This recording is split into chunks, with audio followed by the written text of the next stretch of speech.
सरोज रज निज मन मुकुर सुधारि। वर्णौ रघुबर विमल यश जोदायक फलचारि। सियावर रामचंद्र की जय। ऐहिक दैविक भौतिक तापा राम राज नहीं काहू व्यापा। सब नर करहि परस्पर प्रीति चलहि स्वधर्म निरत श्रुति नीति। चारु चरण धर्म जग माही पूरी रहा सपनेहु अघनाही। राम भगति रत नर अनुनारी सकल परम गति के अधिकारी। अल्प मृत्यु नहीं कौनु पीरा सब सुंदर सब विरुज शरीरा। नहीं दरिद्र को दुखी न दीना नहीं को अबुधन लक्षण हीना। सब निर्दम्भ धर्मरत गुणी नर अरु नारी चतुर सब गुणी। सब गुणज्ञ पंडित सब ज्ञानी सब कृतज्ञ नहीं कपट सयानी। राम राज नवगेश सुन सचराचर जग माहि। काल कर्म स्वभाव गुण कृत दुख काहुहि नाहि।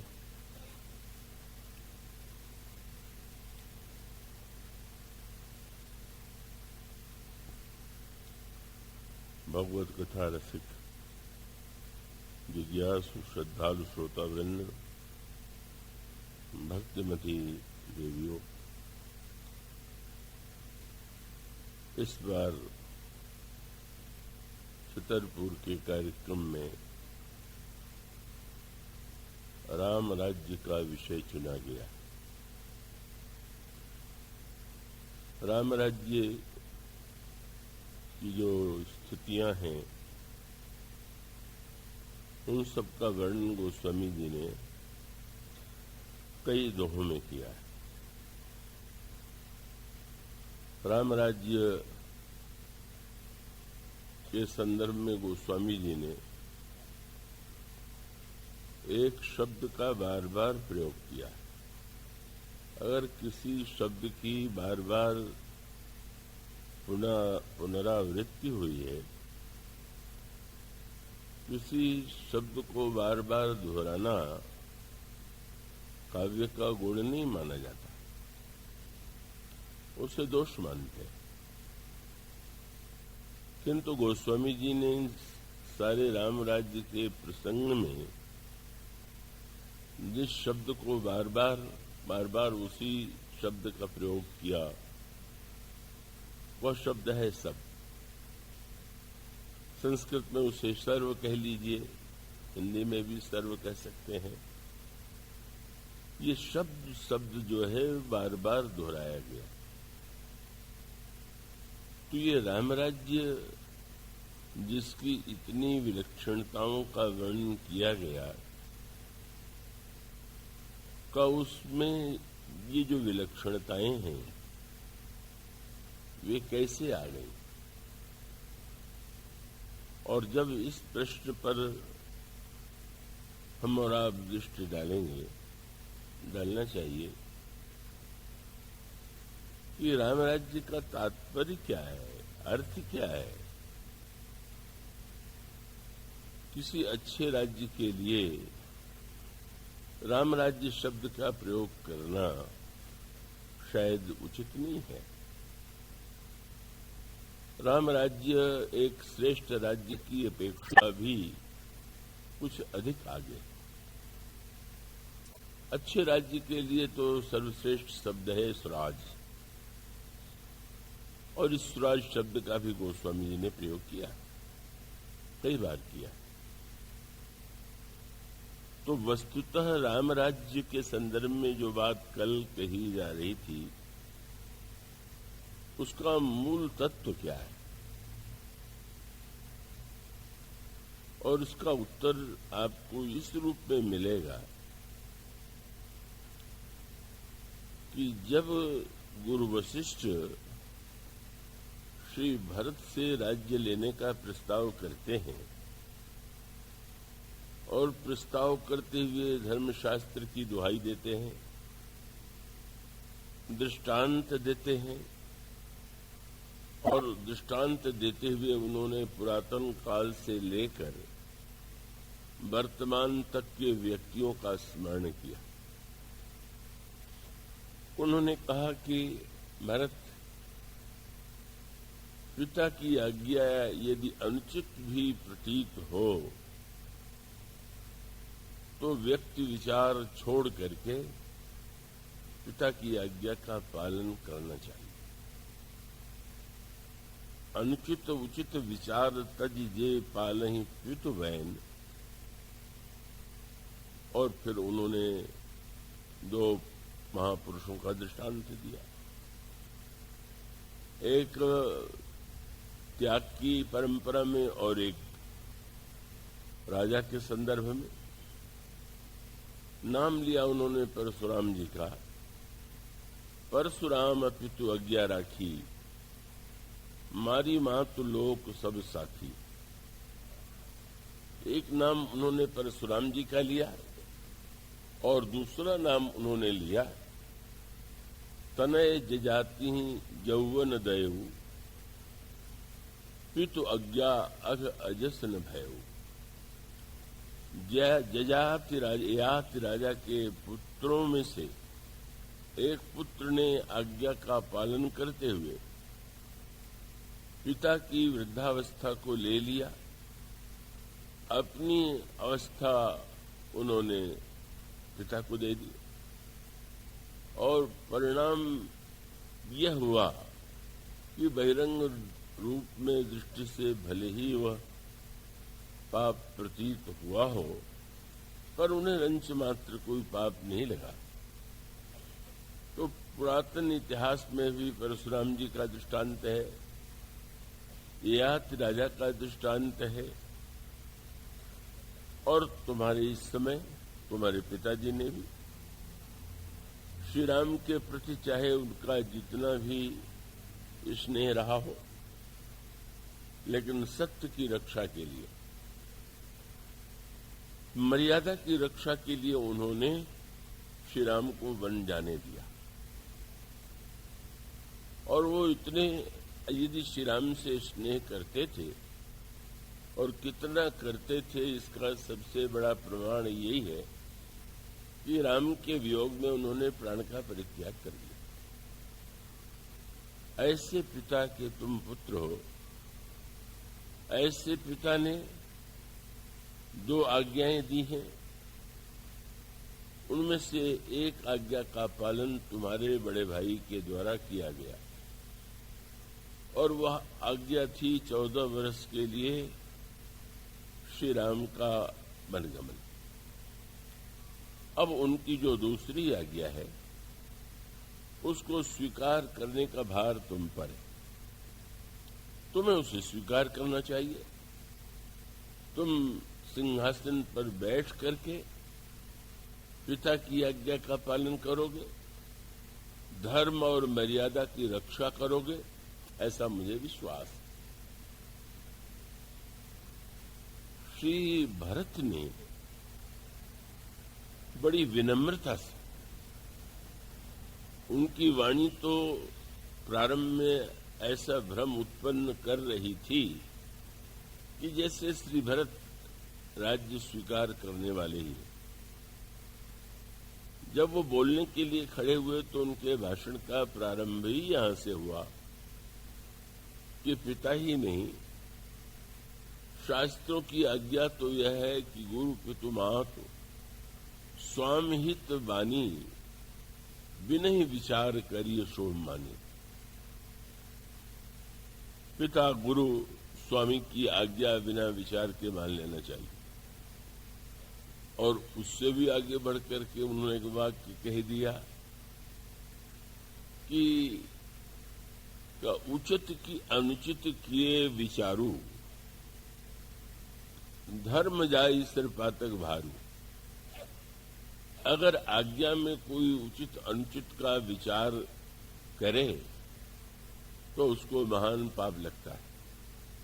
अब कल्पना कीजिए, जब किसी के भाषण का प्रारंभ इन वाक्यों से हुआ हो तो सुनने वालों के मन में क्या कल्पना जगी होगी, क्या आशा जगी होगी।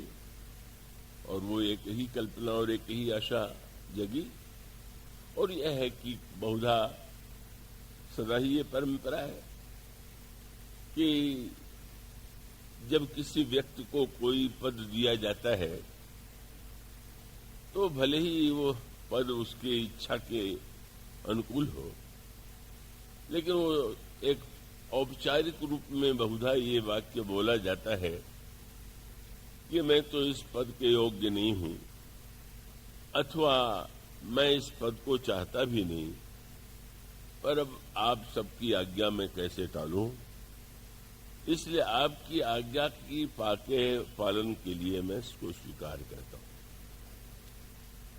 तो जब श्री भरत ने ऐसे वाक्य कह दिए तो लोगों को निश्चित विश्वास हो गया कि श्री भरत आगे यही कहने वाले हैं कि मैं तो राज्य नहीं चाहता था, लेकिन अब जहां पिता का आदेश है, गुरुदेव कह रहे हैं और सारी प्रजा चाहती है, तो महाराज सिंहासन को स्वीकार करता हूं। किंतु विचित्र सी बात हुई, लोग आश्चर्यचकित हो गए।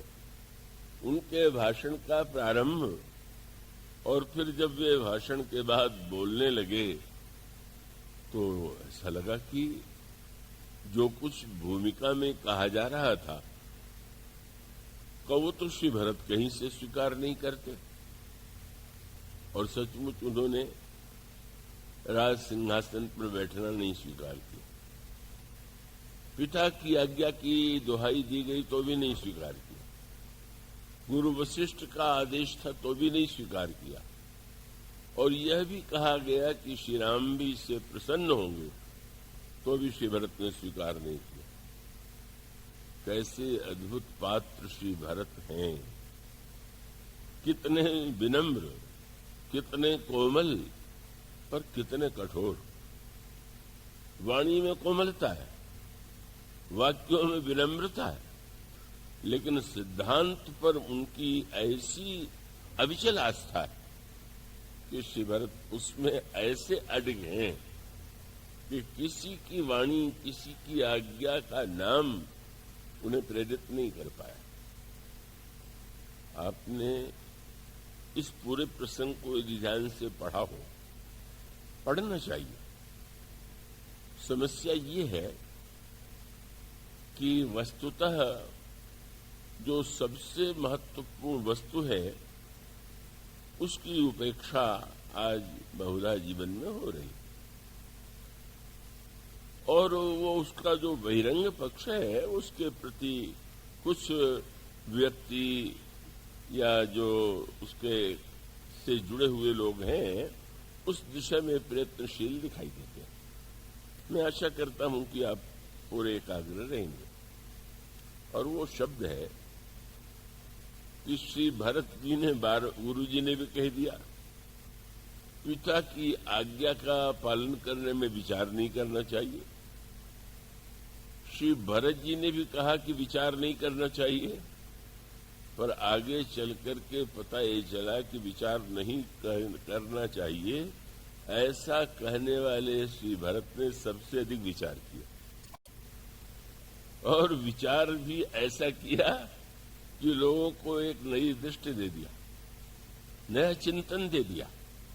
और वह नया चिंतन और नया विचार, रामराज्य शब्द का जब प्रयोग किया जाता है तो भी मान लिया जाता है कि जहां पर हर वस्तु सुलभ हो, प्रत्येक व्यक्ति सुखी हो, रोग न हो और नाना प्रकार की सुविधाएं हो, रामराज्य तो अच्छे राज्य का लक्षण तो है ही। ऐसा तो राज्य को होना ही चाहिए, पर राम राज्य इससे बहुत भिन्न है। और उसमें मूल वस्तु यह है कि विचार ही सर्वश्रेष्ठ वस्तु है, क्योंकि विचार का विरोध करने के लिए भी आपको विचार का ही आश्रय लेना हो। और उसके मूल में एक सूत्र है जिसे आगे चल करके गुरु वशिष्ठ ने श्री भरत के संबंध में कहा। श्री भरत का पूरा भाषण क्या है? लोगों को विचार करने के लिए वे प्रेरित करते हैं। बड़ी अद्भुत बात। वो प्रश्न करते हैं, लोगों से पूछते हैं, क्या आपने इन बातों पर विचार किया? और उसका अभिप्राय यह है, अब नित्य तो मेरे श्रोता आते हैं तो प्रारंभ से न आने पर पूरी बातें समझने में थोड़ी असुविधा हो सकती है। मैं चेष्टा करूंगा कि वो बातें भी आपके ध्यान में आ सकें। गोस्वामी जी ने रामायण की रचना के बाद जब उनसे पूछा गया कि रामायण कितने बार पढ़ने से लाभ होगा, कितने पाठ किए जाने चाहिए, तो पाठ का बड़ा महत्व है, पाठ करने वाले धन्य हैं। पर गोस्वामी जी ने कहा कि मनुष्य के कल्याण के लिए तो 5-7 चौपाइयां भी बहुत, लेकिन कहा 5-7 चौपाइयां, यहां तो रामायण बार बार पढ़ते हैं, पाठ करते हैं। पर आप जो कहते हैं वैसा तो कुछ जीवन में परिवर्तन नहीं दिखाई देता। और तब गोस्वामी जी ने जो वाक्य कहा वो शब्द इतने महत्व का है कि उसकी महिमा को आप समझने की चेष्टा करें। गोस्वामी जी कहते हैं, सतपंच चौपाई मनोहर जान। केवल पढ़ना नहीं है, उसको जानना है। और जानना ही नहीं है, उसको हृदय में धारण करना है। वे कहते हैं, जान जे नर पुर धरे। उसका परिणाम क्या होगा? विवाह कन्याओं का नहीं होता तो लोग प्रश्न करने आते हैं, कन्या का विवाह नहीं हो रहा है, क्या करें? तो मानुष का प्रयोग मंत्र के रूप में भी होता है। गोस्वामी जी भी इसे स्वीकार करते हैं। वे कहते हैं कि भगवान राम और सीता के विवाह का जो गायन करता है, पाठ करता है, का वो उस व्यक्ति के जीवन में उत्साह और मंगल के अवसर आते ही रहते हैं। से रघुबीर विवाह जैसे प्रेम गामहि सुने। और अनेक अनेक प्रसंगों में अनेक फल हैं। मनुष्य में अनेक कामनाएं होती हैं तो आश्वासन देते हैं, भव भेषज रघुनाथ जस सुनहि जन अरुणारी, तिनकर सकल मनोरथ सिद्ध करहि त्रिपुरारी। का जो भगवान के चरित्र का मन पठन करते हैं, उनकी समस्त कामनाओं को शंकर जी पूरा करते हैं। इस तरह से उन्होंने जो सांसारिक व्यक्ति की कामनाएं होती हैं, उनके फल के संदर्भ में भी यह आश्वासन दिया कि रामचरितमानस के द्वारा वह मिल सकता है। किंतु यह न भूलिए कि जब बच्चे को अगर मां यह कहे कि तुम विद्यालय जाओ तो तुम्हें मिठाई मिलेगी, तो मिठाई लक्ष्य नहीं होता है, मिठाई साधन होता है। और इसका अर्थ है कि बालक के मन में, क्योंकि उसको मिष्ठान प्रिय है और उसके प्रलोभन से एक बार जब पढ़ना प्रारंभ करेगा और बाद में पढ़ने में उसका की रुचि हो जाएगी और इतना आनंद आवेगा, तो उसको मिठाई की याद उस तरह से नहीं आवेगी। तो इसका अर्थ ये हुआ कि इन कामनाओं की पूर्ति के लिए जो रामायण का आश्रय लेते हैं वो ठीक है, कामनाएं भी पूर्ण होती हैं, पर उसका उद्देश्य क्या है? और इस संदर्भ में मैं एक बात कहूं, मान तुलसीदास जी के ये 500 वर्ष का प्रसंग है। गोस्वामी जी महाराज के विषय में यह उनकी जनश्रुतियों में बात आती है कि वे काशी में रहते हुए जब निवृत्त होने के लिए प्रातःकाल लोटे में जल लेकर के जाते थे तो वहां पर एक बबूल का वृक्ष था। जल का पात्र बड़ा था, बच जाता था तो वे एक स्वभाव से ही उस बबूल के जड़ में डाल देते थे, सहज रूप से। पर जनश्रुति है कि उस बबूल में एक भूत रहता था और वो जब नित्य जल उससे मिला तो इतना संतुष्ट हुआ कि तुलसीदास जी के सामने प्रकट हो गया और कहा कि मुझ जैसे प्यासे व्यक्ति को आपने प्रेम से जल पिलाया, आप क्या चाहते? तो कोई भूत के लिए जल नहीं देते थे, पर उसने कहा कि आप क्या चाहते हैं? और तब गोस्वामी जी ने कहा कि मैं तो भगवान श्री राम को पाना चाहता। कैसी विचित्र बात थी। संसार में दो तरह के लोग होते हैं, एक तुलसीदास जैसे जो भूत से भी भगवान को मांग लेते और दूसरे वो हैं जो भगवान से भी भूत मांगते। अधिकांश लोग भगवान से भी भूत ही मांगते। भूत माने जो नहीं है, जो नहीं है वही भूत है, और हम जिन वस्तुओं की मांग करते हैं वो तो भूत ही होंगी। भगवान से भूत मांगना और भूत से भगवान मांगना यही मानो विवेक का अंतर है। हम भगवान से वह वस्तु मांगते हैं जो भगवान से भी मिलेंगी तो सदा नहीं रहेंगी। का उसमें अंतर आवेगा, संकट आवेंगे, विपत्तियां आवेंगी, तो वो वस्तु मानो हमारी वृत्ति वही तो है जिसे दुर्योधन की वृत्ति कहते हैं। मैंने कल कहा था कि महाभारत का तो धर्म ज्ञान इतना अनोखा था कि चकित हो जाना पड़ता है कि कैसी धर्म को लेकर के समय समय पर समाज में मान्यताएं प्रचलित होती हैं। उस काल की यही एक मर्यादा बनी हुई थी कि अगर कोई युद्ध के लिए आपको आमंत्रित करे और आप क्षत्रिय हैं तो उस आमंत्रण को स्वीकार करना चाहिए, और दो पक्षों में चुनाव भी करना हो तो पहले जिसकी ओर से निमंत्रण आ जाए उसकी ओर से लड़ना, ये धर्म है।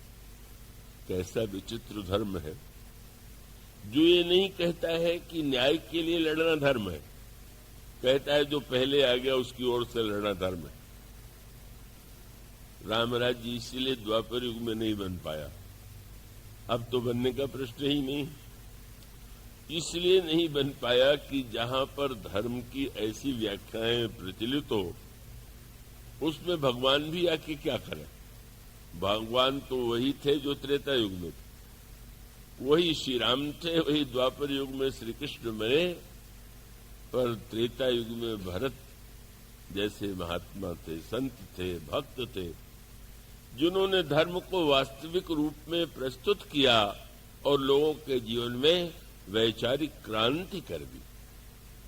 और द्वापर युग तो ऐसा, धृतराष्ट्र ही अंधा नहीं था का इतने अधिक अंधे उस समूह में थे कि उस धर्म की विकृतियों के कारण सारा युद्ध कितना विनाशकारी सिद्ध हुआ, उसको पढ़ने से पता चलता है।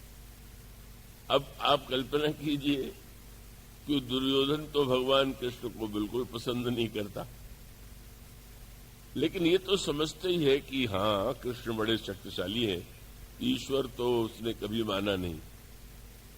उसने यही सोचा कि हाँ कूटनीतिज्ञ हैं, बलवान हैं, और तब उसने सोचा कि अगर ये मर्यादा धर्म की है तो कृष्ण को अगर मैं निमंत्रित पहले पहुंच करके अर्जुन से कर दूं तो मेरी ओर लड़ने के लिए मेरी ओर से बाध्य हो जाएंगे। और सचमुच वह रथ पर बैठ करके उतना शक्तिशाली तेजो में रथ भला अर्जुन के पास कहां था। दुर्योधन पहुंच गया द्वारिका में, और जब वह पहुंचता है तो एक अनोखी सूचना मिली। पूछता है द्वारपाल से, कृष्ण कहाँ है? द्वारपाल ने कहा वो तो सो रहे। एक यह प्रतीकात्मक उत्तर, सांकेतिक उत्तर है। भगवान सो रहे हैं कि भगवान जग रहे हैं? सोने और जगने का अर्थ ये हुआ, आप जीवन में भी अनुभव करें। कथा में आप आए हैं, अगर सो रहे हैं तो आपको तो कुछ नहीं सुनाई दे रहा। इसका अर्थ है कि सोने वाला व्यक्ति कुछ नहीं सुनता, कुछ नहीं देखता। मानो भगवान जब दुर्योधन के आने की बात है तो ईश्वर तो जानता है कि क्या होने जा रहा है, और वो सीधे समाज की धारणाओं को नकार नहीं सकते, अस्वीकार नहीं कर सकते, क्योंकि यदुवंश में है, यदुवंश की मान्यताएं हैं।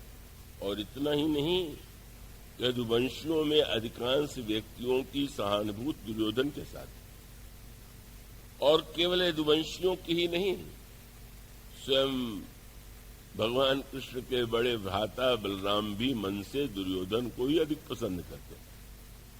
क्या रामायण काल में इसकी आप कल्पना कर सकते हैं कि लक्ष्मण जी किसी ऐसे व्यक्ति को अच्छा समझते हो जो श्री राम को प्रिय न हो? मानो वो द्वापर युग का एक ऐसा विलक्षण का वो दुर्योधन के पास ऐसी कूटनीति थी, ऐसा कौशल था।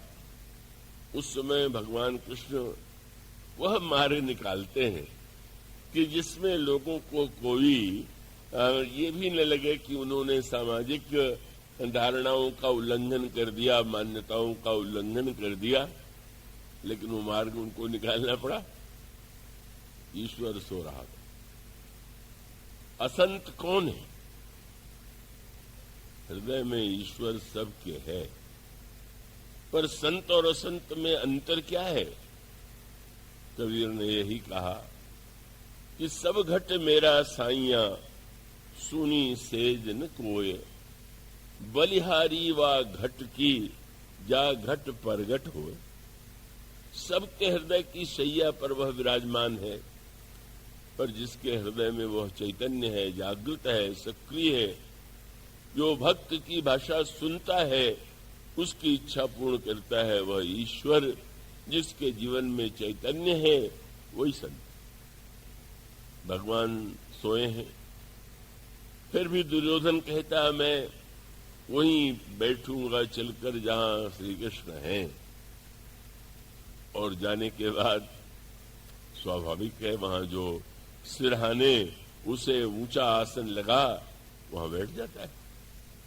और पिछड़ जाते हैं अर्जुन, थोड़े विलंब से पहुंचते हैं, और पहुंचते हैं तो वो भी वहीं जहां श्री कृष्ण है, भगवान के चरणों के निकट बैठ गए विनम्र भाव से।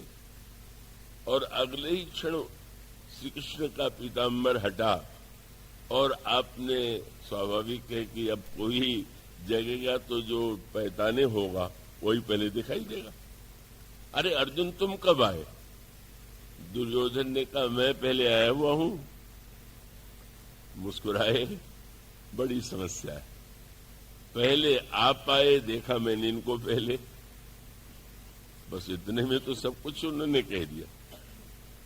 हमारे प्रज्ञा चक्षु स्वामी शरणानंद जी थे, बिहारी जी लोग जा रहे थे दर्शन करने के लिए, उन्होंने कहा मैं भी चलूं। लोग हंसने लगे। महाराज आप क्या करेंगे जाकर के? जब आपके पास नेत्र नहीं है तो आप दर्शन नहीं कर सकते। पर बड़ा व्यंग भरा उत्तर उन्होंने दिया कि कोई बात नहीं है, मेरी आंखें नहीं है, पर जिसके पास जा रहा हूं उसके पास तो आंख है, और आप आंख वाले उसे देख लेंगे और वो इस बिना आंख वाले को देख लेगा। मन उसका अभिप्राय यह है कि महत्व तो यह है कि ईश्वर की दृष्टि हम पर पड़ती है कि नहीं, हम उसकी दृष्टि को अपनी ओर खींच पाते हैं कि नहीं पाते। और फिर वही बात, आप तो दोनों ही मेरे संबंधी भी हैं। दोनों, एक पहले आया और एक को मैंने पहले देखा, तो मुझे तो दोनों का ही सम्मान रखना होगा। और वो दो वस्तुएं हैं, और वो दो वस्तुओं में से आप में से चुनना है। एक और मैं रहूंगा, पर अस्त्र नहीं उठाऊंगा, बिल्कुल युद्ध नहीं करूंगा। और दूसरी ओर हमारे यदुवंश की एक अक्षौहिणी सेना, युद्ध करने के लिए जो महान एक योद्धा है, वह उस ओर से लड़ेंगे जो सेना को मांग ले। दुर्योधन घबराया, पर जब भगवान ने कहा कि अर्जुन छोटा है, इसलिए पहले इसी को मांगने का अधिकार दूंगा। कोई वस्तु हो तो पहले छोटे को मिलना चाहिए।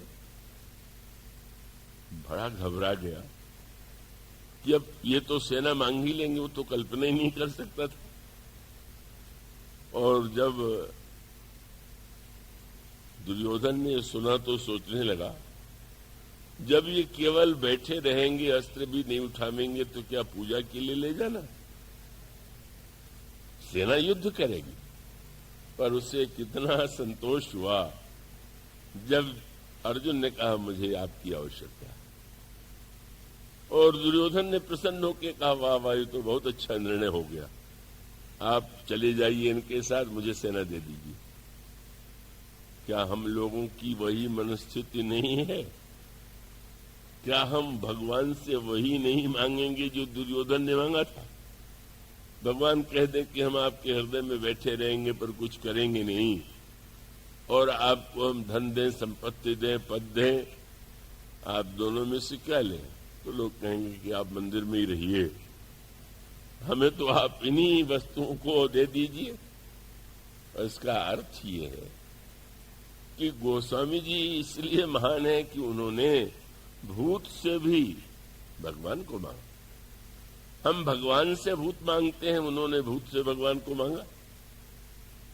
और उस भूत ने, बेचारे ने कहा, मैं तो भला भगवान का दर्शन कैसे करा सकता हूं? वो तो हनुमान जी करा सकते हैं।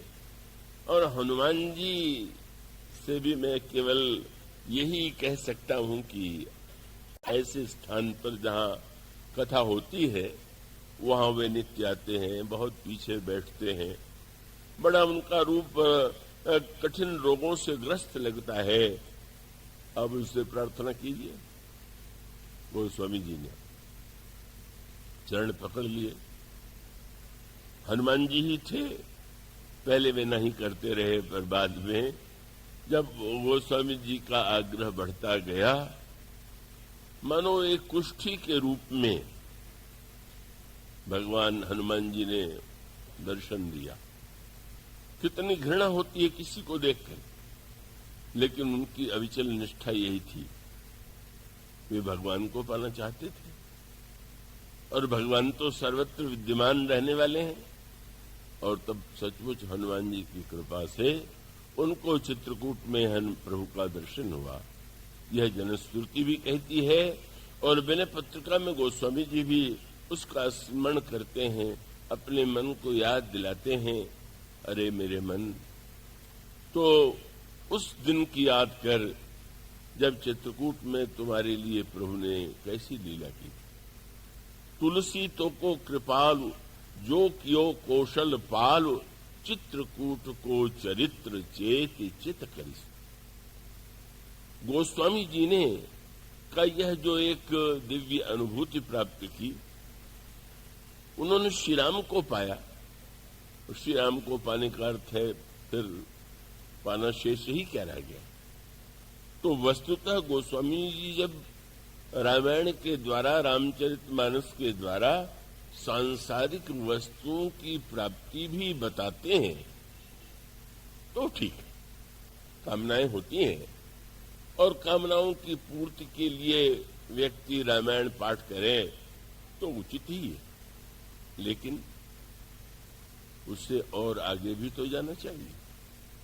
जो अंतिम वस्तु गोस्वामी जी देना चाहते हैं वह यही है कि भाई जीवन में तो मंगल के साथ मंगल भी होता है, सभी कुछ होता रहता है। का इसलिए वो अंत में जो बात कहते हैं और वही रामायण का विशेष उद्देश्य है। जब उन्होंने कहा कि युद्ध में विजय प्राप्त करना हो तो लंका कांड का पाठ करना चाहिए, तो ठीक, पर वो ये लिखना नहीं भूले कि जो भगवान राम के लंका विजय के प्रसंग को पढ़ेगा उसको विजय नहीं, उसके साथ दो वस्तु और जोड़ देते हैं। क्या? समर विजय रघुवीर के, चरित जे सुनहि सुजान, विजय विवेक विभूति नित तिन्हि देहि भगवान। उसको विजय ही नहीं, विवेक और विभूति यह भी मिलेगी। ये सूत्र है और इसका अर्थ ये है कि उन वस्तुओं को पाने के बाद भी हम यह न मान करके रुक जाएं कि यही पा करके हमने सब कुछ पा लिया, अब कुछ पाना बाकी नहीं। और तब वह सूत्र वे देते हैं, और वो सूत्र यह है कि सारे मानव जीवन में सबसे बड़ी समस्या जिसको लेकर कोई विवाद नहीं है वह है दुख। दुख से व्यक्ति मुक्त होना चाहता है और दुख की मुक्ति के लिए वे अनगिनत उपाय करता है। उन उपायों से कुछ क्षणों के लिए कभी दुख दूर सा होने लगता है, कभी दुख कम हो जाता है, पर दुख का पूरी तरह विनाश नहीं होता है। गोस्वामी जी रामराज जी का वर्णन करते हुए जब ये कहते हैं कि 4 प्रकार के दुख होते हैं मनुष्य के जीवन में, पर राम राज्य में वो चारों नहीं थे, और वो दोहा आपके सामने नित्य पढ़ा जाता है। गोस्वामी जी कहते हैं, राम राज नभ गेस सुनु, सचराचर जग माहि, काल कर्म स्वभाव गुण कृत दुख काहू ही ना। काल कृत दुख, कर्म कृत दुख, स्वभाव कृत दुख और गुण कृत दुख, ये 4 ही ऐसे ये नाम है कि इन्हीं चारों में से किसी एक के कारण, 2 के कारण, 3 के कारण या चारों के कारण मनुष्य के जीवन में दुख आता है। और वे कहते हैं राम राज्य में चारों नहीं थे, पर इसे आप जादूगरी के रूप में मत देखिए कि श्री राम सिंहासन पर बैठ गए तो दुख दूर हो गया। अगर ऐसा आप अर्थ लेंगे तो शायद आप उस तत्व से वंचित रहेंगे जो संदेश श्री रामचरितमानस में दिया गया। और वो ये है कि ये जो दुख है, हम आप कल्पना कीजिए, कालकृत दुख जिसमें हमारे आपका कोई वश नहीं, मृत्यु आती है ये भी कालकृत दुख है, प्रकृति का विपर्य होता है ये भी एक दुख का कारण बनता है। कितने यात्री अमरनाथ की यात्रा में गए, अब जो उन पर विपत्ति आ गई वो विपत्ति उनकी तो नहीं थी, वो प्रकृति के कारण इतना भीषण, अगर वहां पर बर्फ गिरी या अन्य प्रकार से विपत्ति आई, अनेक लोगों के प्राण संकट में पड़ गए, कई लोग दर्शन के बिना लौट गए। यह दुख तो कालकृत दुख है। ये कालकृत दुख कहीं भूकंप आ जाता है, कहीं अन्य किसी रूप में होता है, ये भी एक दुख का कारण है। दूसरा दुख जिसे उन्होंने कहा कर्मकृत दुख। कर्मकृत दुख का तात्पर्य यह है कि एक व्यक्ति अच्छा कार्य करता है, अच्छा व्यक्ति लगता है, और उसके जीवन में अचानक कोई बड़ा संकट आ जाता है, विपत्ति आ जाती है, दुख आ जाता है। लोग कहने लगते हैं कि अरे ये व्यक्ति तो इतना धर्मात्मा, इतना अच्छा, इतना होने पर भी इसके जीवन में दुख क्यों आ गया। और तब कुछ लोग तो ये अर्थ लगाते हैं कि करने वरने से कुछ नहीं होता है, सब बेकार है, चलो ठीक, अपने जैसे चाहो वैसे करो, क्योंकि प्रत्यक्ष दिखाई दे रहा है कि इसने अच्छा किया, फिर भी इसके जीवन में कुछ कष्ट आ गया, दुख आ गया, पर उसको यूं समझाने की चेष्टा की शास्त्रों ने कि नहीं, जैसे एक वृक्ष को देख करके आप यह जानते हैं, आप आम का वृक्ष लगा रहे, तो वृक्ष लगाते ही उसमें फल नहीं होगा, लेकिन आप यह जानते हैं कि वृक्ष कभी भविष्य में फल देगा। और मान लीजिए कभी आपके यहां आम बाजार में बिकने आवे या आम का कोई भेंट भेज दे, तो वृक्ष नहीं है, फल है, पर फल को देख करके आपको यही समझ में आ जाएगा कि आम का फल है। मानो इसका अर्थ यह है कि कभी तो कर्म होता है और उसका परिणाम तुरंत नहीं दिखाई देता, पर कर्म सिद्धांत कहता है कि नहीं, कर्म प्रधान विश्व कर रखा, जो यश करे सो फल चाहे। लेकिन दूसरी ओर शास्त्र यह भी कहता है कि अगर दुख के रूप में कोई फल आता है तो समझ लीजिए कि कोई न कोई हमारे कर्म का वृक्ष होगा जो सामने नहीं है, पर अगर वृक्ष न होगा तो फल कहां से आएगा। इसका अभिप्राय कि कर्म के द्वारा भी कभी तत्काल किसी कर्म का परिणाम, और कभी ऐसा लगता है कि व्यक्ति जो है प्रत्यक्ष रूप से बुरा कार्य नहीं कर रहा, का उसका सांकेतिक तत्व मिलता है बाली के चरित्र में।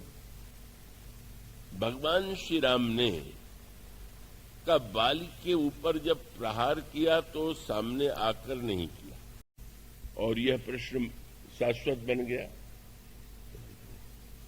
शाश्वत बन गया। आज भी लोग प्रश्न करते हैं कि श्री राम ने बाली को क्यों छिप करके मारा। बाली ने भी भगवान से पूछा, बाली को तो भगवान के उत्तर से संतोष हो गया था, पर आज भी कई पढ़ने वालों को संतोष नहीं होता। मानो यूं कहें, उस उर्दू की कहावत की मुद्दई सुस्त गवाह चुस्त। बाली ने पूछा, उसको संतोष हो गया, पर लोगों को लगता है छिप के क्यों मारा। पर वो पूरा प्रसंग जो है भौतिक और दार्शनिक दोनों ही सत्यों को प्रकट करने वाला है।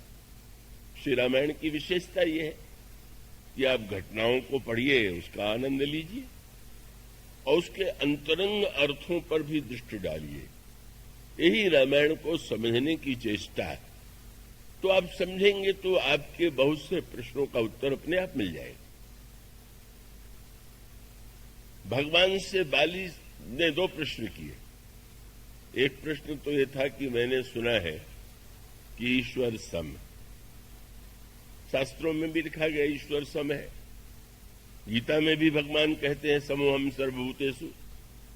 रामायण में भी बृहस्पति कहते हैं यद्यपि सम नहीं राग नरोसु। बाली ने भगवान से प्रश्न किया, वह दार्शनिक प्रश्न था। केवल अगर भौतिक प्रश्न होता तो अलग बात थी। प्रश्न यह था कि ईश्वर अगर सम है तो सुग्रीव और मुझ में आपको अंतर कैसे दिखाई दिया। और दिखाई दिया तो इसका अर्थ है कि या तो वो समत्व का लक्षण सही नहीं, और या तो आपने समत्व का पालन नहीं किया। इसलिए उसने जो प्रश्न किया, इतना ही नहीं किया कि छिप के क्यों मारा। उसने प्रश्न किया, मैं बैरी सुग्रीव की प्यारा, अवगुण कवन नाथ मही मारा। फिर उसने कहा कि धर्म हेतु अवतरे गोसाई, मारो मोह व्याध की नाई। और तब बाली जो है अपने द्वारा किए जाने तर्क से ही उसका तर्क कट गया। और तर्क कट जाने का तात्पर्य यह था, भगवान ने ये कहा, और वो बड़े समझने का सूत्र है। गोस्वामी जी बाली सुग्रीव प्रसंग के द्वारा कर्म सिद्धांत की व्याख्या करते हैं, भक्ति सिद्धांत की, ज्ञान सिद्धांत की और शरणागति की। ये चारों व्याख्याएं बाली और सुग्रीव के प्रसंग में आपको पढ़ने को मिलेगी। क्यों मिलेगी? रावण के प्रसंग में ये सब बातें नहीं, पर बाली के प्रसंग में, क्योंकि रावण और बाली में अंतर है। रावण को हम पाप का प्रतीक मानते हैं, मोह का प्रतीक मानते हैं, मोह दश मौल तद्व्रात अहंकार। पर बाली जो है वो तो पुण्य का प्रतीक है, पाप का नहीं। देवराज इंद्र के अंश से उत्पन्न होने वाला बाली जो है वो पुण्यमय है। वह रावण का विरोधी है, रावण को परास्त कर चुका है। इसलिए मानो एक अंतर है। पाप में जो रावण है उसने तो श्री राम को कभी ईश्वर माना ही नहीं। एक क्षण के लिए भी अगर मन में बात आ ही गई कि खर दूषण मौसम बलवंता, तिन्हीं को मारही विनु भगवंता, कहीं भगवान तो नहीं है। पर उसको लगने लगा कि इतनी सरलता से हम भगवान थोड़ी मान लेंगे। जरा हम कसौटी पर कस के देखेंगे कि कहीं नकली ईश्वर तो नहीं है। और उसने कसौटी बनाई सोने के मृग को, स्वर्ण मृग को लेकर के गया। अगर ईश्वर होगा तो तुरंत समझ लेगा कि नकली मृग है, नकली सोना है। नहीं समझ पावे, समझ में आवे तो लगेगा कि कहीं ईश्वर नहीं। और ईश्वर ने बिल्कुल अनोखा कार्य किया। वो तो स्वर्ण मृग के पीछे भाग खड़े हुए। रावण सोचने लगा उस रात्रि को मेरी बुद्धि कैसी भ्रष्ट हो गई थी, किस राजकुमार को मैं ईश्वर मान बैठा था। अरे जिसमें सर्वज्ञता तो दूर है, इतनी भी एक बुद्धि नहीं है कि सोचे कि सोने का मृग कभी हुआ है। बुद्धि शून्य। पत्नी ने कह दिया, भाग खड़ा हुआ, मृग के पीछे भाग रहा है, किस काम का ईश्वर है। भगवान राम ने बाली के सामने अपने ईश्वरत्व को प्रकट नहीं होने दिया, सिद्ध नहीं होने दिया। पर बाली से भगवान ने वैसा व्यवहार नहीं किया। बाली के सामने भगवान ने अपने ईश्वरत्व का स्वीकार किया। और ईश्वरत्व को स्वीकार करने के साथ साथ भगवान बाली को वस्तुतः धन्य बनाना चाहते। उसका सूत्र यह है कि पाप की समस्या अलग है, पर ये जो पुण्य है उसके साथ कोई समस्या है कि नहीं। और वो पुण्य के साथ सबसे बड़ी समस्या है, जो अच्छा काम करते हैं, दान देते हैं, अच्छे कुछ बड़े भले कार्य करते हैं, उनमें अभिमान बहुधा होता है। मैं बहुत अच्छा हूं, दूसरों से श्रेष्ठ हूं, मैंने ऐसे ऐसे कार्य किए, मैं ऐसा कार्य करता हूं। भगवान यह जानते हैं कि बाल की समस्या यह नहीं है कि वो पापी है। बाल की समस्या, बाली ने जब भगवान से यह प्रश्न किए तो भगवान केवल बाली को ही उत्तर नहीं देते, मानो प्रत्येक पुण्यात्मा को यह बताना चाहते हैं कि केवल सत्कर्म पुण्य क्रिया के रूप में करना ही धर्म नहीं। अगर वो पुण्य तुम्हें तुम्हारे जीवन में अभिमान की सृष्टि करता है तो ये तो बहुत महंगा, इससे बड़ा कोई बुरा सौदा हो ही नहीं सकता है कि हम करें सत्कर्म और बदले में पावें अभिमान। हम पुण्य के बदले में पाप को अपने जीवन में लावें। और इसलिए भगवान ने जो उत्तर दिया आपने ध्यान दिया।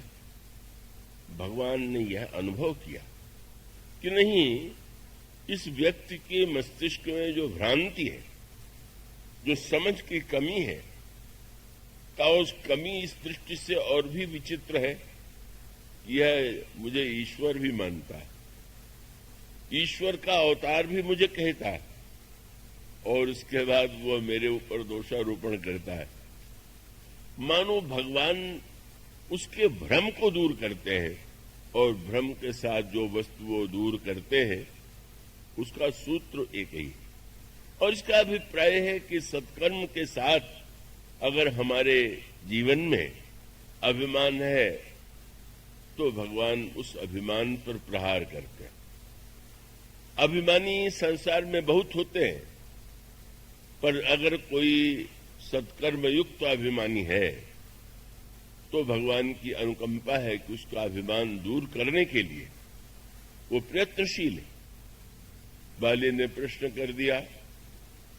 समस्या ये है कि बाली बड़ा बुद्धिमान भी है, अपने को पंडित भी समझता है, शास्त्रों का अध्ययन भी किया है, और जब वह भगवान से पूछता है कि ईश्वर तो सम है, तो इसका मूल कहां से आपको मिलेगा? जिस समय सुग्रीव ने गर्जना किया, बाली ने सुना, निकलने लगा, तारा ने चरण पकड़ लिया। उस समय सूत्र में आपके सामने और कह दूं, दो प्रकार के व्यक्ति होते हैं, एक रावण के समान, एक बाली के समान। रावण के समान माने सामने वाले व्यक्ति की बात को काट देना। अगर मंदोदरी ने रावण से कुछ कहा तो रावण ने काट दिया। क्या व्यर्थ की बात करती हो? क्या तुम कहती हो वो राजकुमार कहीं ईश्वर हो सकता है? और भी अधिक आग्रह मंदोदरी ने किया तो अर्थ ही बदल दिया, तुम्हारे भाषण का अर्थ ही दूसरा। यह रावण की शैली। मंदोदरी की बात को काट देता है, पर बाली ने अपनी पत्नी तारा की बात को काटा नहीं। ये जो बड़े चतुर काटने वाले होते हैं वो काटते नहीं है, सामने वाले ने जो कहा उससे और ऊंची बात कह देते और सिद्ध कर देते हैं कि तुम्हारे सामने मूर्ख हो, अब तुमसे ऊंची बात जानते। ये जो कला होती है कि दूसरे की बात को बिना काटे हुए भी उससे ऊंची बात कर देना, कह देना, यही किया बाली ने। तारा ने कहा, अरे यह गर्जना क्या सुग्रीव की है क्या? इसके पीछे जिसका बल है तुम जानते हो? ते दो बंधु तेजबल सीमा, बड़े बलवान हैं, बड़े तेजस्वी हैं, उन्हीं के बल से गरज रहा है, आप लड़ने मत जाइए। बाली हंसने लगा, ओहो, तुम बस इतनी जानती हो, बड़ी डरपोक हो। तो क्या आप उनके बल को जानते हैं?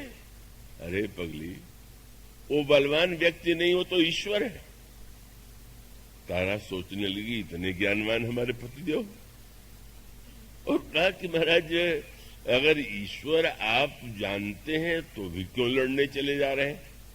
तो तुरंत उसने और ऊंची बात कहते हुए कहा बालू सुन भीरु प्रिय समदर्शी रघुनाथ।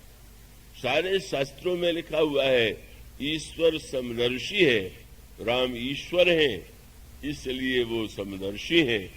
मुझ में और सुग्रीव में भेद करना उनके लिए संभव नहीं।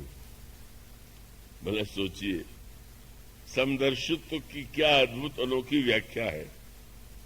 ईश्वर समदर्शी इसलिए है कि आप कुछ भी अन्याय और पाप करते रहें और वो न रोके तो समदर्शी है, क्योंकि समदर्शी है मानो उसको पाप और पुण्य में भेद नहीं करना है। मानो यह ईश्वर समदर्शी है, इसका अर्थ है कि हमें भी समदर्शी बनने की चेष्टा करनी चाहिए। उसका उल्टा अर्थ ले लिया। तो तारा ने कहा कि आप कह रहे हैं कि समदर्शी हैं, पर उन्होंने तो सुग्रीव को लड़ने के लिए भेजा, उसका पक्ष लिया है, आप कैसे कह सकते हैं कि समदर्शी? और ऊंची बात कह दिया, तुम्हें नहीं पता, अच्छा मान लो निर्गुण निराकार के रूप में वो समदर्शी हैं, अवतार लेंगे तो निश्चित रूप से ऐसा हो सकता है कि उन्होंने सुग्रीव को भेजा हो सहायता करें, तो क्या होगा? मुझे मार ही तो डालेंगे। तो मार डालेंगे ये बात सुनने में सोच करके भी आपको कुछ नहीं लगता। तुरंत उसने भक्ति की ऊंची उड़ान की और कह दिया, अरे जो कदाचि मुहि मारही तो पुण्य हो सनाथ। अगर वो मुझे मार देंगे तो मैं सनाथ हो जाऊंगा। मानो भक्तों की वह भाषा। बाली के मुंह से निकली, ज्ञान की भाषा बाली के मुंह से निकली। तुलसीदास जी से ने कहा, किसी ने कहा होगा बाली को कोई बढ़िया सी उपाधि तो दे दीजिए, इतनी ऊंची बात कह रहा है। गोस्वामी जी ने कहा बाली को मैं एक ही उपाधि दूंगा, क्या? बोले अस कही चला महाअभिमानी। न ये ज्ञानी है न भक्त है, केवल अभिमानी। उसका अर्थ क्या? भाषा ज्ञान की बोले और भाषा भक्ति की बोले और आचरण उससे बिल्कुल उल्टा करे तो केवल वो बोल करके अपने बुद्धि चातुर्य और अभिमान को प्रकट कर रहा है, उसके जीवन से उसका कोई लेना देना नहीं। जैसे तुलसीदास जी ने बिल्कुल क्षमा नहीं किया, कवि का तो शब्द ही सब कुछ है, मानो उसका सूत्र यही। और भगवान ने जब उत्तर दिया तो उत्तर यही था कि मैंने तुम पर प्रहार क्यों किया? तो आपने तुरंत कहा कि मूढ़, अरे मूर्ख। ज्ञानी तो बिल्कुल नहीं, मूर्ख है।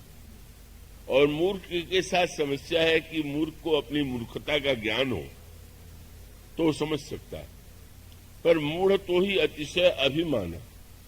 जब मूर्ख अभिमानी बन जाए, और भगवान ने कहा तुम मुझ पर आरोप लगा रहे हो कि मैंने शिव के मारा, मैं बताऊं तुम्हारी पत्नी ने तुम्हें उपदेश दिया, क्या इसका अर्थ था? भगवान तो वहां नहीं थे। भगवान का अभिप्राय है कि जब तुम चले तब भी मैं था, और तुम्हारी पत्नी के मुंह से मैं ही रोकने के लिए कह रहा था। मैं छिपा नहीं रहा था, मैं प्रकट अपने को करना चाहता था। लेकिन विडंबना तो ये है कि तुम तो ऊंची उड़ान में, कितना बड़ा मूर्ख है, कितना बड़ा तू अभिमानी है कि अगर तू यह समझ गया कि मैं ईश्वर हूं, और ईश्वर के नाते ईश्वर जान लेने का फल क्या होता है? भक्ति और विश्वास।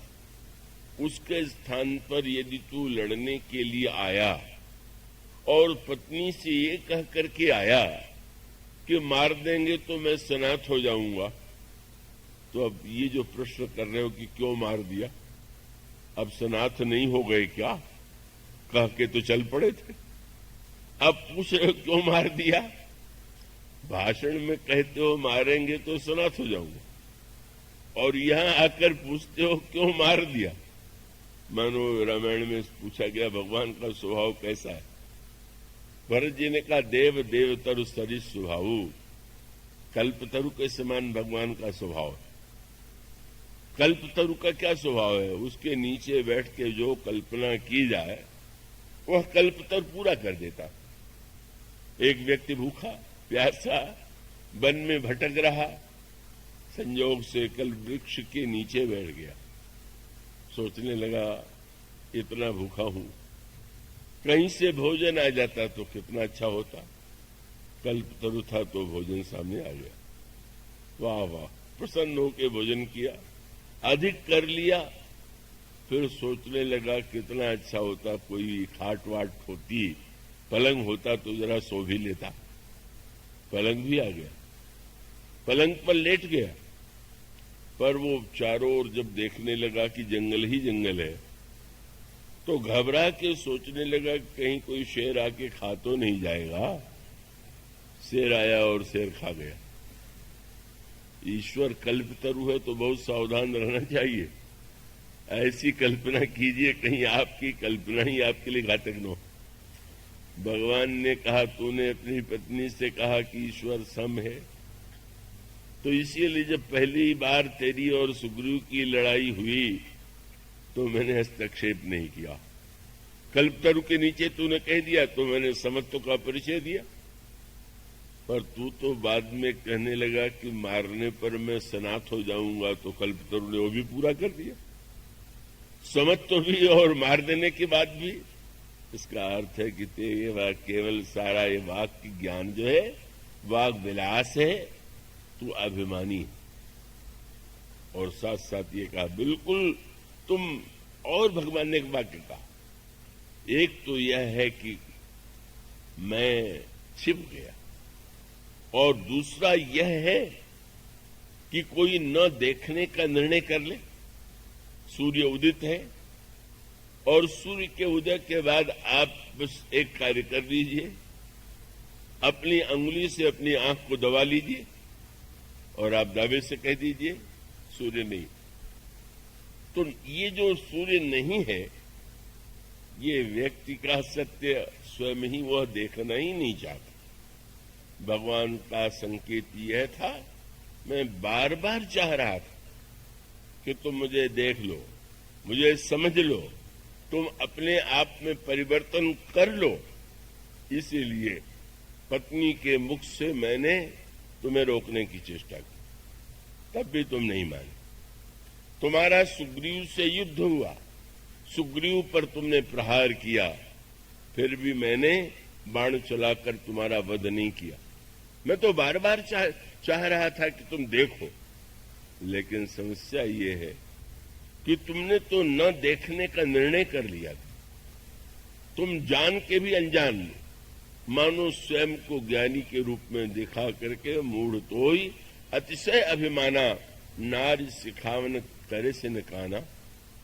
जब मैंने सुग्रीव पर प्रहार होने के बाद भी तुझ पर बाण का प्रहार नहीं किया तो तू लौट जाता, पर तेरा गर्व इतना बढ़ गया कि बड़ा आया था, उनका बल लेकर देख लें उनके बल से क्या होता।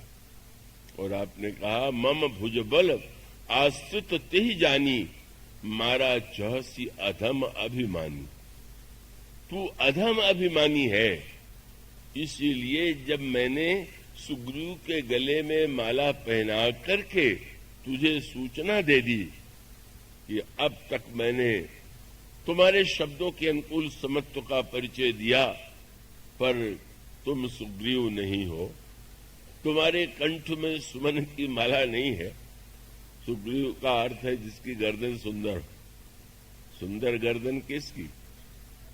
जिसके गले में भगवान स्वयं अपनी कृपा प्रसादी दे दे।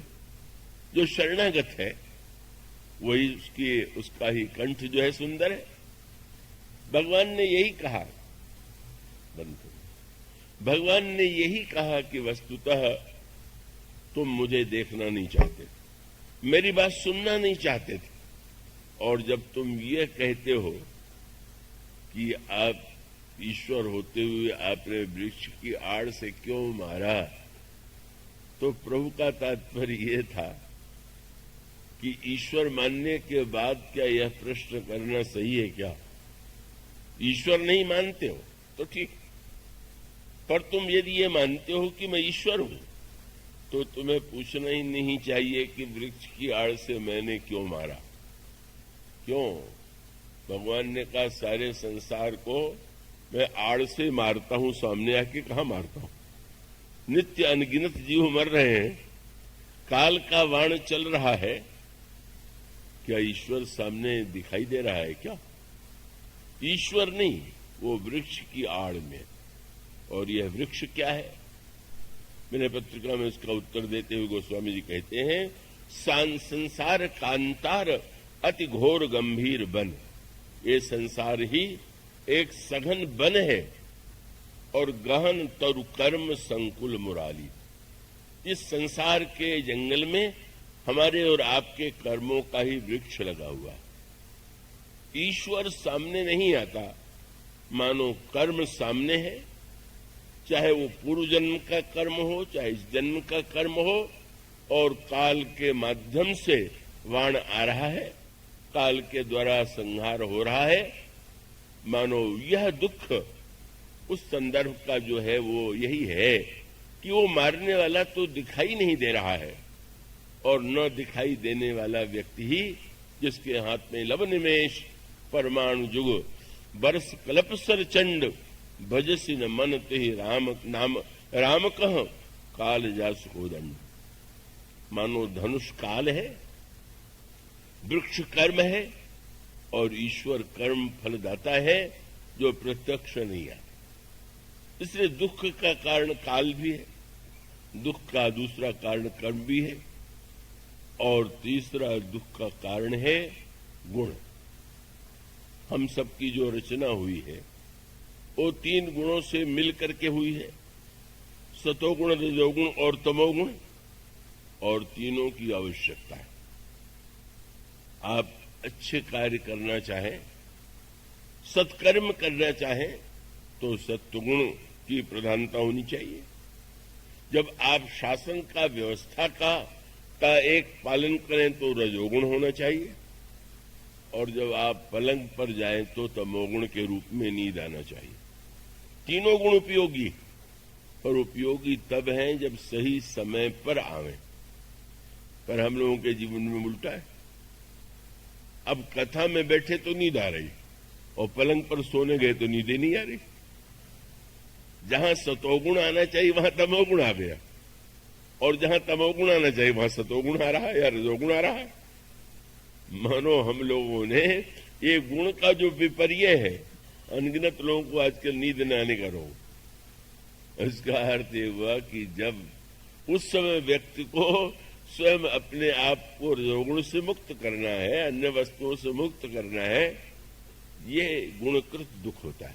अब स्वाभाविक है कि जो लोग कथा में आते हैं और नींद आने के कारण नहीं सुन पाते, वो जरूर दुखी होते होंगे कि क्या बतावें, नींद आ गई और मैं सुन नहीं पाया। अब उन वीरों की बात में नहीं कहता कि उसको भी वो अपनी विशेषता ही मानते हो।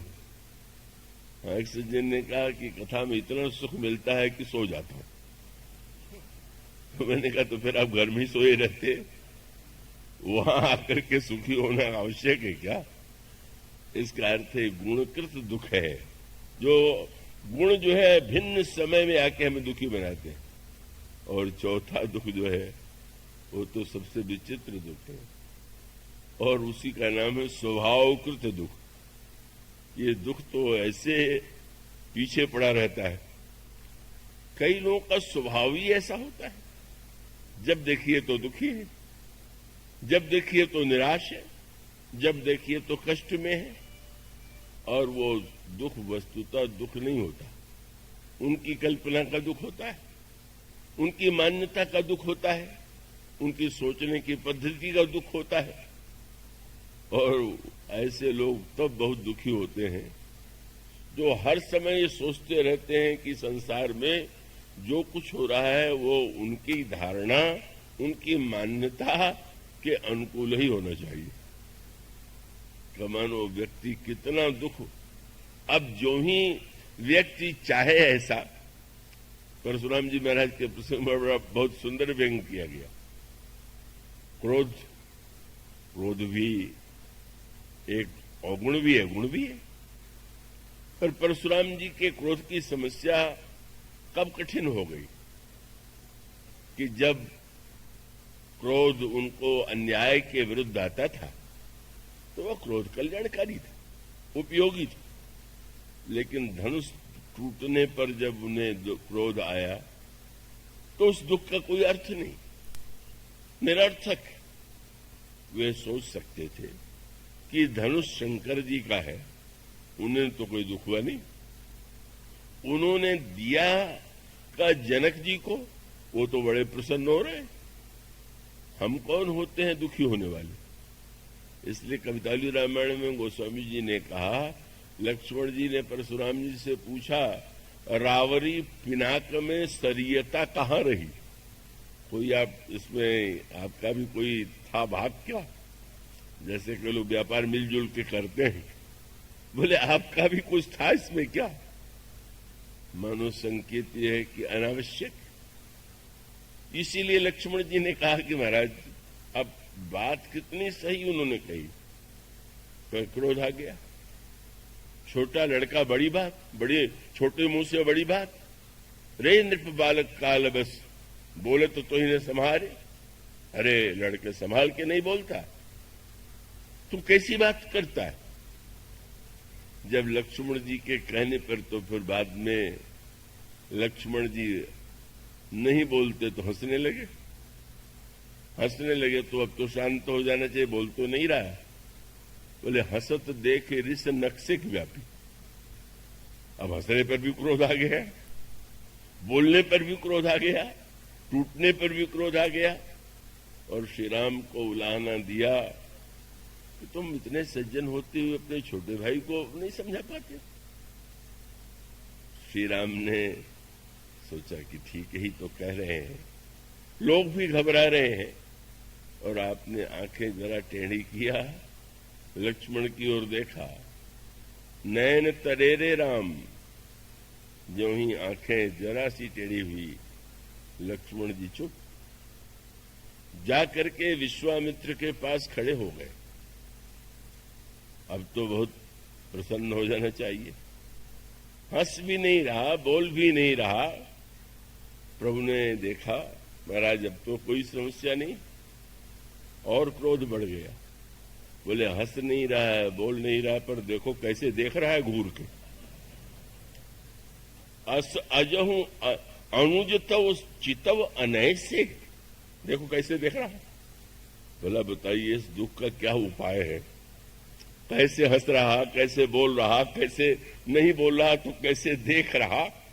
और उसके बाद श्री राम पर क्रोध। मैं तो समझता था कि तुम बड़े सज्जन हो, छोटा खोटा, पर अब मैं समझ गया कि ये बोलना बंद करके जब गुरुजी के पास गया तो तुम उसको रोक नहीं रहे थे, शायद तुम संकेत कर रहे थे कि जो बोलना हो वहां से बोलो, यहां से मत बोलो। इसलिए मैं समझ गया तुम दोनों मिले हुए हो। बंधु कहाई कट सम्मत तोरे, तू छल विनय कर शिखर जोरे। इतना क्रोध बढ़ता जा रहा, और उसके बाद वही जो हम लोग चाहते, जब हमारे मन के अनुकूल नहीं होता, कोई अच्छा नहीं होता, तो हम समझते हमारी आंखों से दूर हो जाए, रहने लगे। कोई इस सभा में ऐसा नहीं है कि इसका कान पकड़ करके निकाल बाहर करे, और तब भला किसी में साहस है कि लक्ष्मण जी को निकाल सके। लक्ष्मण जी ने तुरंत निवेदन किया, और कोई नहीं, पर आप तो निकाल ही सकते। कैसे? बोले बिहसे लखन कहा मन माही, मूदहू आंख कतहू को नहीं। महाराज आंख मूद लीजिए, मैं दिखाई ही नहीं दूंगा। ये कोई साधारण विनोद नहीं है, सत्य है। कुछ आंखें मूदना भी सीखिए, देखिए, देखना भी आवश्यक है।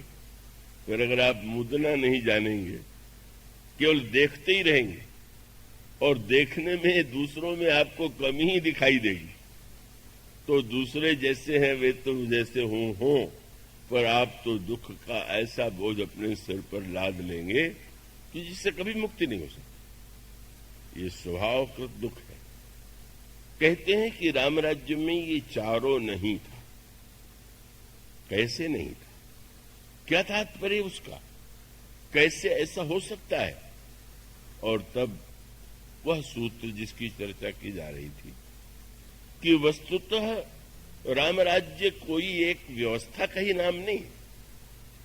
राम राज्य का तात्पर्य जो है, इसको यूं कह सकते हैं, एक शब्द बड़ा प्रचलित हो गया था किसी समय, और वो शब्द आज भी दोहराया जाता है, समग्र क्रांति।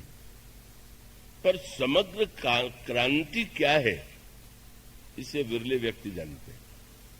तो समग्र क्रांति ही राम राज्य है, और समग्र क्रांति का मूल सूत्र यह है, और यही श्री भरत की विशेषता है। श्री भरत के द्वारा जो रामराज्य सामने आया, का श्री भरत ही वह महानतम पात्र है कि जिनके द्वारा, जिनके माध्यम से राम राज्य का स्वरूप संसार के सामने आ सका। गुरु वशिष्ठ के प्रस्ताव को उन्होंने स्वीकार नहीं किया, वो वन में गए, लौट करके आए, 14 वर्ष तक राज्य भी चलाया। कई बार लोग पूछते हैं कि गुरु वशिष्ठ तो पहले से ही कह रहे थे कि 14 वर्ष के लिए राज्य ले लो, लौटने पर श्री राम को सौंप देना। नहीं कर दिया, गए वन में और फिर लौट करके आए, चलाया। इतने भीड़ को लेकर क्यों गए व्यर्थ, क्यों इतना कष्ट उठाया? अंत में हुआ तो वही जो गुरुजी ने कहा। नहीं नहीं, बिल्कुल नहीं। उसका अर्थ यह है, और रामायण का मूल दर्शन ये, इसको अगर ठीक ठीक रामायण सुनने पढ़ने वाला कहने वाला समझ ले तो उसका मूल तत्व यही है जिसके संदर्भ में गुरु वशिष्ठ ने बाद में श्री भरत से ये कहा था कि भरत, आज तक मैं धर्म की व्याख्या शास्त्रों के द्वारा मैं करता रहा हूं, पर मैं अब निश्चित होकर के कहता हूं कि शास्त्र के बिना भी धर्म की सच्ची व्याख्या तुम्हारा जीवन है। और तब उन्होंने 3 शब्द कहे, समुझब, कहब, करब तुम जोई, धर्म सार जग होई सोई। जो समझोगे, जो कहोगे, जो करोगे, वही धर्म का सच्चा अर्थ होगा, धर्म का सार होगा। और यही धर्म का स्वरूप है। पहले समझिए, फिर कहिए और फिर करिए। पर समझिए सबसे पहले। आजकल समझ का मूल्य कम हो गया, मूल्य बाहर की क्रियाओं का तो बढ़ गया है। ऐसा करे तो धर्म है, ऐसी व्यवस्था करे तो धर्म है। उन्होंने समझते हैं विचार नहीं, विचार शून्य व्यक्ति जो है वो जो कुछ करता है वो बिल्कुल अल्पकालिक होता है, क्षणिक होता है। इसलिए गोस्वामी जी ने विनय पत्रिका में कहा, किसी ने कहा महाराज मैं तो बहुत दिनों से इतनी साधना कर रहा हूं, कहा मुझे तो विशेष लाभ नहीं हुआ।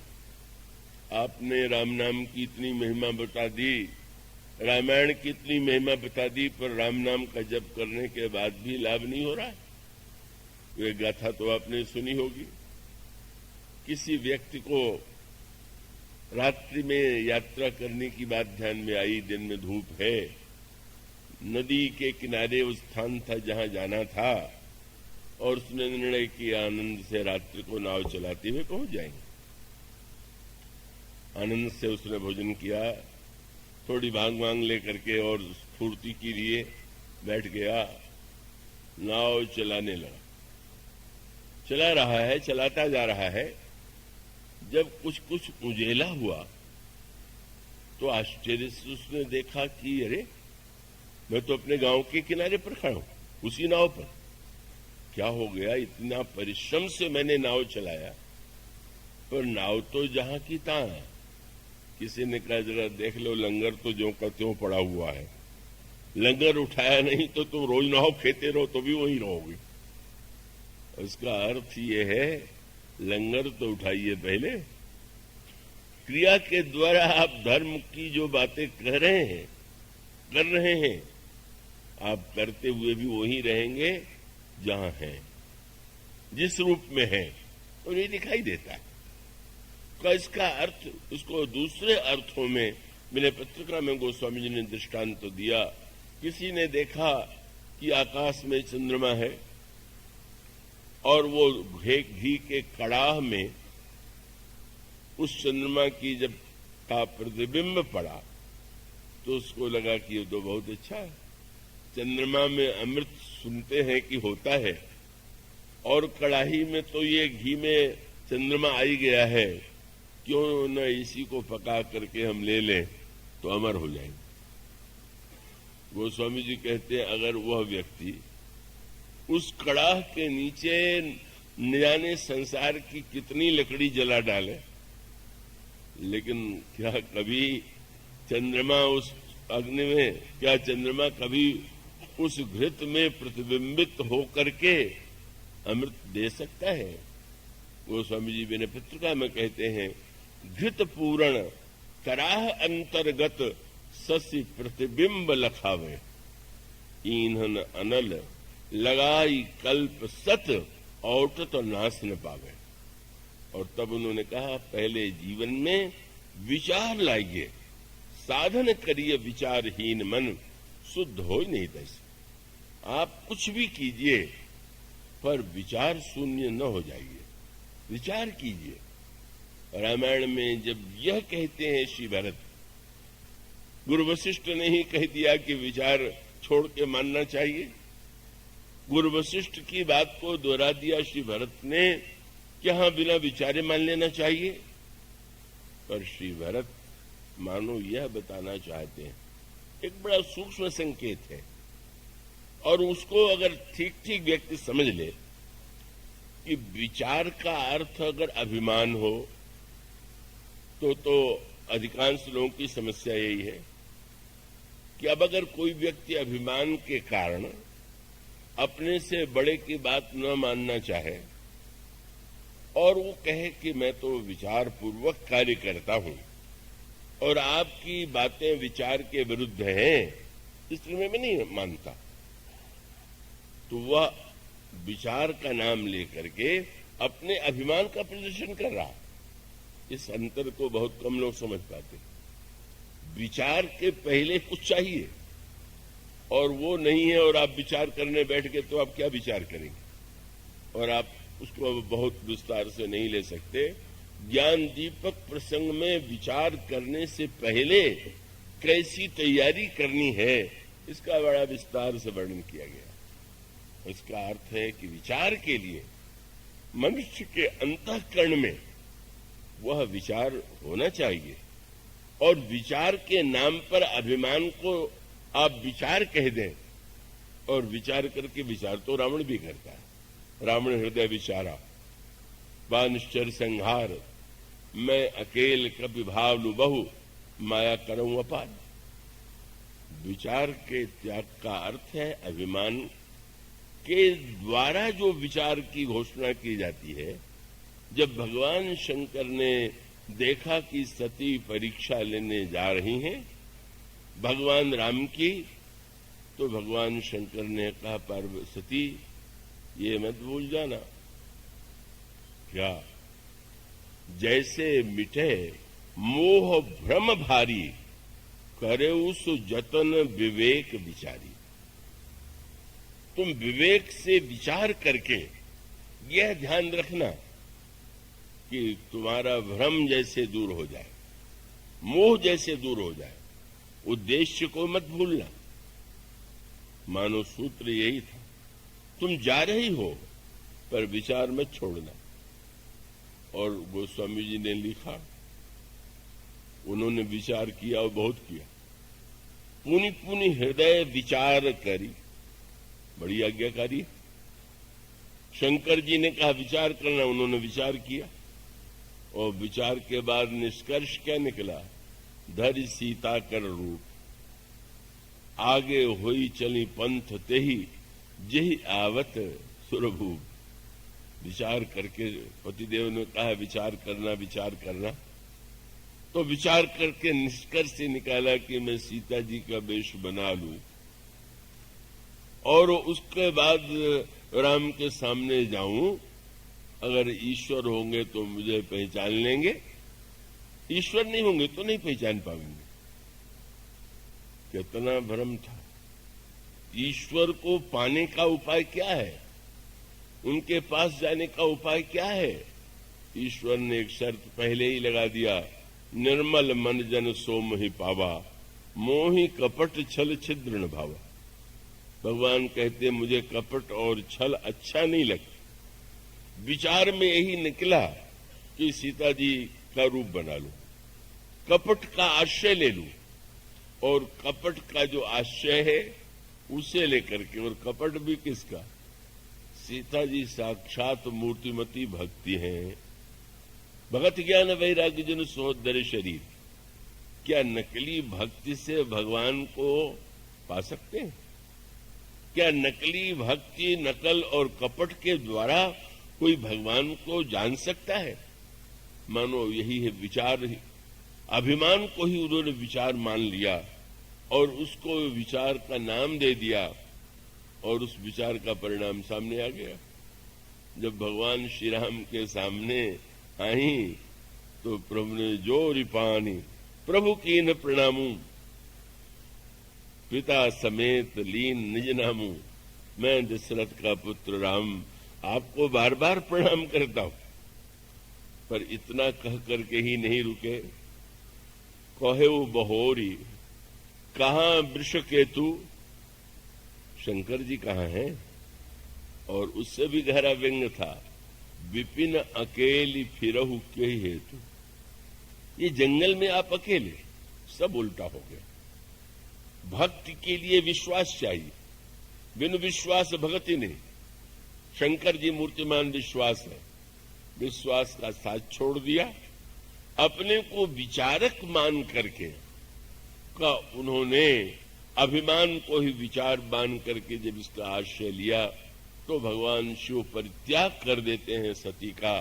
इसका तात्विक अभिप्राय यह है कि वस्तुतः श्री भरत यह बताना चाहते हैं कि विचार जो है उसका त्याग कब करना चाहिए, एक ही वाक्य है। और उसका अभिप्राय यह है कि पुत्र यदि यह निश्चय करे कि पिता की आज्ञा बिना विचारे मैं मानूंगा, तो इसकी पूर्ति तब होगी कि जब विचार का भार पिता ले ले। अगर पुत्र को विचार नहीं करना है तो आज्ञा देने वाले को तो विचार करना चाहिए। यह सूत्र लोग भूल जाते हैं। इसका अर्थ ये हुआ, भगवान राम से ने भरत जी से कह दिया, भरत संकोच छोड़ के तुम जो कहोगे मैं करूंगा। श्री भरत जी कह देते कि चलिए चलिए अयोध्या के सिंहासन पर बैठ जाइए। पर श्री भरत ने जो सूत्र पकड़ा, उन्होंने कहा प्रभु आप कहते हैं भरत संकोच छोड़ करके तुम जो कहोगे मैं करूंगा, पर प्रभु मैं जब संकोच छोड़ दूंगा तो कहीं तो जाएगा और वो आपके पास ही तो जाएगा। और इसका अर्थ है कि मैं निसंकोच होकर के आपको संकोच में डाल करके अपने अभिमान की पूर्ति कराऊं, ये तो सेवा धर्म नहीं। जो सेवक साहिब ही सकोची निज हित चाही तासुमति पूछी। मानो धर्म शास्त्र ने जब यह कहा कि पिता की आज्ञा बिना विचारे मानना चाहिए, तो इसका अर्थ है कि पिता अगर पिता है तो जो बोले उसे विचार पूर्वक बोलना चाहिए।